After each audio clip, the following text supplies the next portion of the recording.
My name is Cynthia Liem, and together with Han-Yin Huang, we are happy to present our paper Social Inclusion in Curated Contexts, Insights from Museum Practices. Both of us are at Delft University of Technology, but we embody different backgrounds. I am a computer science researcher with a background in multimedia search and recommendation, while Han-Yin is a museologist. Today, the information we seek and the multimedia content we wish to consume have moved online. They took digital forms and are part of collections that have grown too large for us to humanly oversee. As a consequence, the question of what is worth our attention has increasingly been reframed as an AI problem.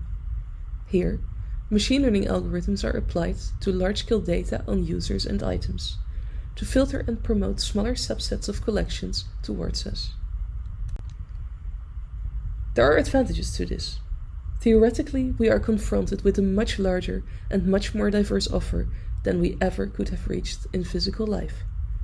At the same time, machine learning techniques may naturally incline towards item representations that are easy to standardize. This way, they easily index and amplify majority perspectives and preferences. If this happens, there is considerable risk that minority perspectives and interpretations get drowned out. As a consequence, when digital information is curated through algorithmic processes, we need to ask ourselves a few questions. How can the selection process do justice to the original diversity in the broader collections?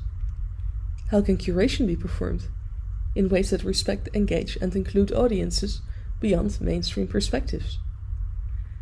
While I was thinking about these questions, Han-Yin turned out to bring an interesting complementary perspective from the museum world. Indeed, parallels can be drawn between our both worlds. For the last few decades, the museum sector has been confronted with similar questions and challenges about its social role and issues of social inclusion and cultural diversity. Both museum and AI worlds have a similar process. It starts with acquiring what is considered relevant to their purposes. In the museum's case, the material cultures and intangible heritage, and in case of AI technology, the data. The collections are then curated, interpreted, after which selected items and views are presented to audiences. In both worlds, potential biases in curated contexts poses great challenges. Drawing on this parallel, we argue that existing debates with regard to the museum experience can provide useful insights for developing socially inclusive approaches in AI. Historically, the museums have been seen as places that house and exhibit items of historic, scientific, or aesthetic values. The criteria of these values have been primarily based on the dominant groups whose cultures museums were founded on. However, the museum sector has been recognizing that audiences are now more diverse. The traditional image in which museum staff are the experts and the top-down practice model is in place needs revision.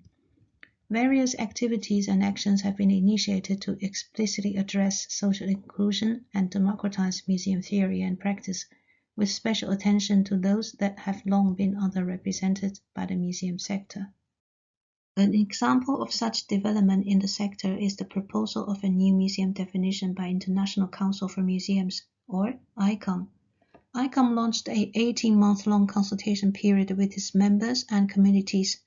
Based on results of the consultation sessions, a team of independent researchers produced 5 proposals of definition. On 20th May 2022, ICOM announced that the advisory board has chosen a proposal to be put forward to vote during ICOM Prague in August 2022. Much like the current definition, this proposed definition lists museum functions and purposes, but it explicitly mentions inclusion, accessibility, diversity, and sustainability as the key properties of museums. In discussing museums' efforts in our paper, 3 aspects stand out, for which we feel it will be interesting to translate from museum insights to AI. Firstly, we consider the concept of neutrality. Instead of emphasizing how neutral museums should be, museums have started adopting the attitude of cultural humility. Cultural humility refers to the ability to acknowledge the effects personal backgrounds could have on the practitioners and their practices, and finding appropriate approaches to deal with these influences. One of the most telling examples in the museum's efforts of putting cultural humility to practice is the re-examination of terminology used in the museum sector. Derogatory terms in the catalogue, descriptions, and exhibition texts are being identified and updated through research projects. A good example of this is the terminology project by the Rijksmuseum in Amsterdam. The painting we see here is titled Isabella. If you are the curator responsible for cataloguing this painting, how would you describe it? In 1922, when it was first acquired by the museum, it was described as East Indian type, Oriental girl sitting in an armchair, and in the 1970s, a curator titled it Little Negress. This title raised public debate in 2015 and as a result sparked a series of term changes in Rijksmuseum. For example, slaves are now described as enslaved, and coolies are now referred to as contract workers. Secondly, it should be noted that items in museum collections are purposefully presented in ways that allow for situational interpretation. The items are put in context, and audiences are proactively invited to reflect on this. To make this happen, different parts of the museum services actively collaborate to respond to the needs to the audience groups they are catering for. In the process of developing educational resources for family visitors, for example, the collaboration between the curatorial department and the education department makes sure that the knowledge promoted is in line with the research, but also incorporates the understandings of the education department on how best to convey messages. For family visitors, they often seek out activities that can engage the younger members of the family, such as interactive digital installations, as the children on the photo show, a treasure hunt, or a thematic trail. Finally, community participation enriches the curatorial practice of museums with diverse voices. This can, for example, be done by collecting the cultures of underrepresented communities or putting members of these communities in curatorial roles. This way of collecting is usually a project-based, community-oriented approach to collecting. The context of this collecting process are documented so that these unique decision processes are not lost. The Authentic Rotterdam Heritage Project is one example. The project started with a Volkswagen minivan that belonged to a Bulgarian named Carmen. Carmen was traveling back and forth between Bulgaria and the Netherlands with this minivan, transporting his fellow Bulgarians who had been traveling between the two countries. Museum Rotterdam considered this minivan to be an embodiment of the changing Europe and the city of Rotterdam. Museum Rotterdam decided to number the minivan and register it in their collection, but not to place it in their depot. After collecting the initial 30 items, a call was put out by the museum to invite Rotterdammers to be on the collection committee. The committee has, since 2017, determined collection criteria and met regularly for collection meetings. To date, 100 examples of Rotterdam's living heritage have been included in this collection, such as Mayor Abdaleb, who has been mayor of Rotterdam since 2009. In the current efforts to make AI practice more socially inclusive, we believe that the three aspects, as highlighted by Han-Yin, can be inspirational. As AI and machine learning have grown increasingly popular, they frequently have been framed as techniques that are neutral and objective. However, multiple members of the fact community have played instrumental roles in pointing out that this is not actually the case. When problematic classes and content in popular large-scale benchmark datasets were pointed out, the problematic content was typically taken offline. While it is good that harms from this content will thus be harder to perpetuate, we did now lose reference points on which earlier work was built, and the discussion of why this content was problematic may risk to fall silent early, while it actively needs to be continued. Here, we may take inspiration from the ways museums have treated problematic terminology. It is currently actively being revised and replaced, but not completely erased. Instead, the differences between problematic and more inclusive descriptions are actively pointed out for purposes of active reflection.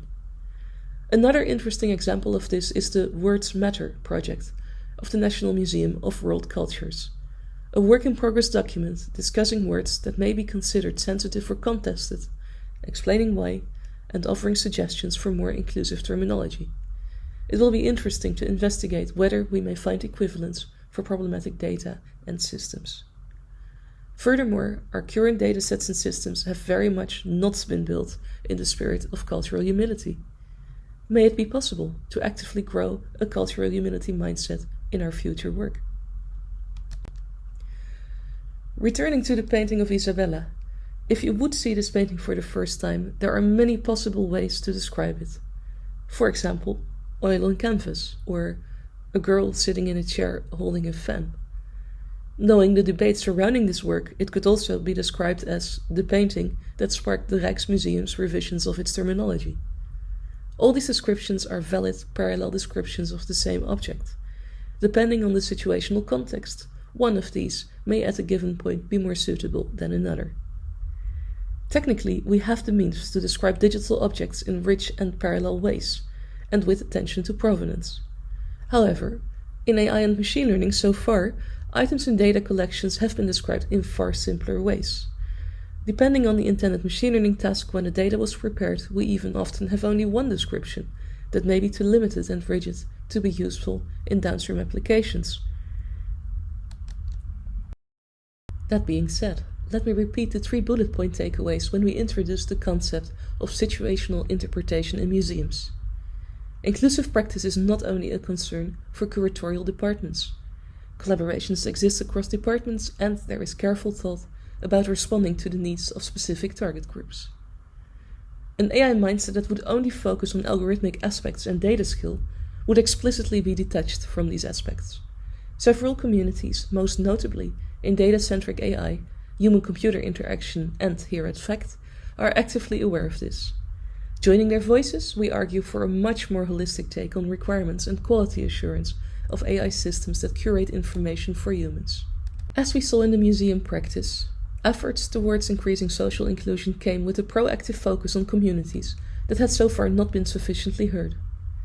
Again, this resonates with current criticisms and calls in the AI and machine learning communities, addressing current power imbalances in how data is collected, often involving low-paid workers, and how systems are being built by parties that hold considerable power over these workers, while they will not be consulted anymore downstream. Calls for participatory machine learning have been accompanied by warnings that this should not lead to further exploitation and participation washing. Looking at how the museum world implemented community participation, it is striking how involved communities clearly get agency over processes and final outcomes. As already acknowledged widely within the FACT community, we should much more invest in such approaches. In doing this, it is important to also consciously invest in communication and education, not just at the side of the communities, but also at the side of the requester. Our work can be seen as a continuation of the Lessons from Archives paper by Joe and Gabriel, which was presented to the FACT community in 2020. Where that work gave rich insights into strategies for collecting social-cultural data in machine learning, we now took these a step forward, learning how social inclusion can subsequently be fostered in situations where only few items of a much larger collection can be presented. In focusing on museums, after Joe and Gabriel's focus on archives, we touched upon another part of the so-called GLAM sector: galleries, libraries, archives, and museums. What can be seen throughout our work is that the fostering of social inclusion really is a holistic, organization-wide challenge that in many cases calls for a more profound organizational and cultural change. Instigating such change is by no means easy. However, in our paper, we describe an inspirational example from yet another corner of the GLAM sector: libraries. More specifically, we describe how a national act on the role of public libraries thoroughly transformed the Dutch public library scene. Today it is actively visited by a very diverse audience, who do not only come for the books but actively take part in the broader activities. GLAM institutions are one of the remaining places of clear public trust. As such, we believe they can be particularly fertile grounds for experimenting with approaches that foster social inclusion and benefit the public interest. With this, we conclude our presentation. More details can be found in our paper. Thank you for your attention, and we are looking forward to discussing more with you all.